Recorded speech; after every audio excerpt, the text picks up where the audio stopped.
Bonjour à tous, bienvenue dans une série de vidéos qui me tient beaucoup à cœur, puisqu'aujourd'hui, et ce pendant plusieurs semaines, nous allons parler de mon réalisateur préféré. À partir de ce mercredi et ce pendant 5 semaines, sortira une vidéo consacrée à l'un de ses films. C'est un nouveau format qui peut s'appliquer à bon nombre de personnes dans le cinéma, donc s'il te plaît, n'hésite pas à liker et surtout à t'abonner. Et maintenant, il est temps de vous raconter l'histoire de Damien Chazelle.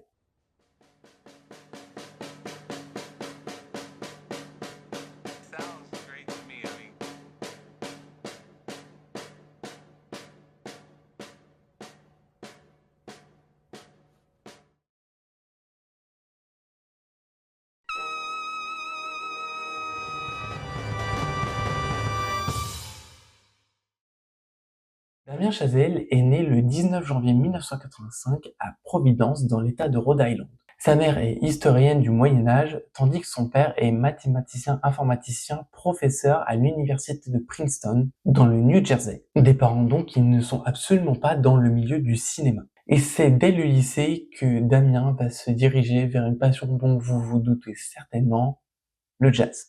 Et oui, à cette époque, il rêvait de devenir batteur professionnel. Il intègre même un groupe de jazz au sein de son école où il peut jouer de la batterie pendant plusieurs heures par jour. Mais attention, ça ne veut pas dire qu'il n'aime pas le cinéma, bien au contraire. C'est d'ailleurs à cette période qu'il se découvre un faible pour les comédies musicales et notamment celle de Jacques Demy. Ceux qui retiennent son attention, c'est surtout Les Parapluies de Cherbourg et Les Demoiselles de Rochefort, qui, soit dit en passant, est un pur chef-d'œuvre. C'est drôle, c'est beau, c'est émouvant, et avec le sourire de Gene Kelly, tu ne peux que ressortir émerveillé de ta séance. Revenons-en à Chazelle. Pendant le lycée, il se rend compte que ça va être compliqué de devenir batteur professionnel et préfère s'orienter vers sa deuxième grande passion, qu'il a, oui, c'est bien le cas, c'est le cinéma. Et le gars ne va pas n'importe où pour étudier le 7e art.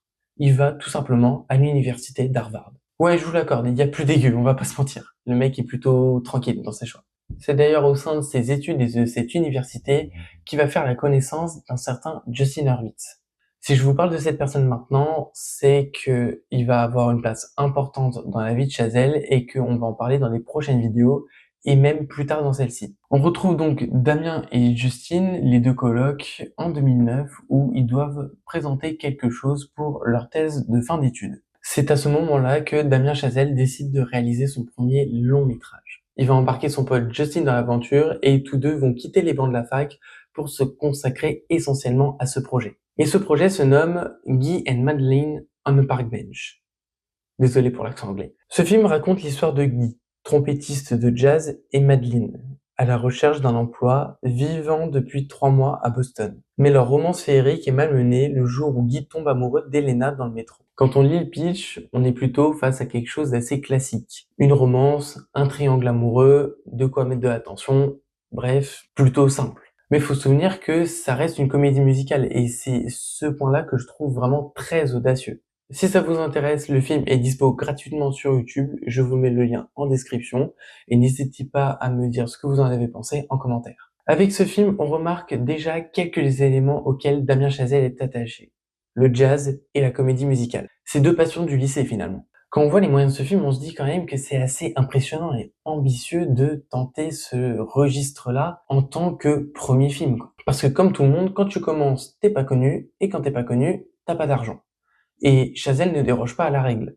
Le budget total du film, qui dure 1h15, s'élève à 60 000 $.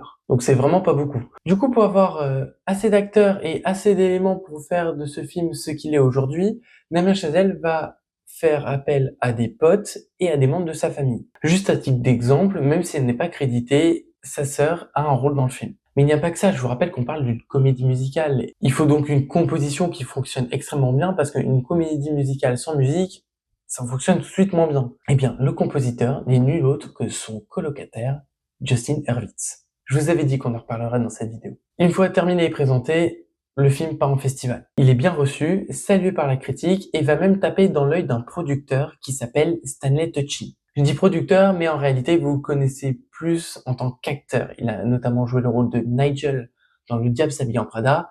Qui est cette triste petite personne? Et aussi celui de César Flickerman dans la saga Hunger Games. Il a tellement aimé le film qu'il va faire en sorte que Guy et Madeline on Park Bench soient diffusés dans plusieurs salles. Et ça, c'est une première consécration et ça va faire entrer Damien Chazelle dans le monde du cinéma. En 2013, il va écrire 2 films. Le Grand Piano, un pianiste de renom qui abandonne sa carrière en raison de son trach paralysant et qui revient sur scène 5 ans plus tard, mais quand il s'apprête à jouer, il voit qu'une menace de mort est écrite sur sa partition. Il va donc devoir jouer le meilleur concert de sa vie pour sauver sa femme. Et Le Dernier Exorcisme 2. Nels Wisner, qui n'a pas été complètement guérie par son dernier exorcisme, elle est de retour et avec elle, ses démons. Bon là, je vais être honnête, je n'ai vu aucun des deux. Grand Piano a des retours plutôt mitigés, même si souvent le scénario n'est pas trop pointé. D'ailleurs, on va à certains moments saluer les risques pris dans celui-ci. Et Le Dernier Exorcisme 2, c'est une catastrophe. C'est dans ce même temps en plus que Damien Chazelle commence à se rendre compte qu'il est en train de s'éloigner de ce qu'il voulait faire à la base. C'est donc en cette même année 2013 qu'il va sortir un court-métrage qui va changer sa vie et dont on parlera dans la prochaine vidéo.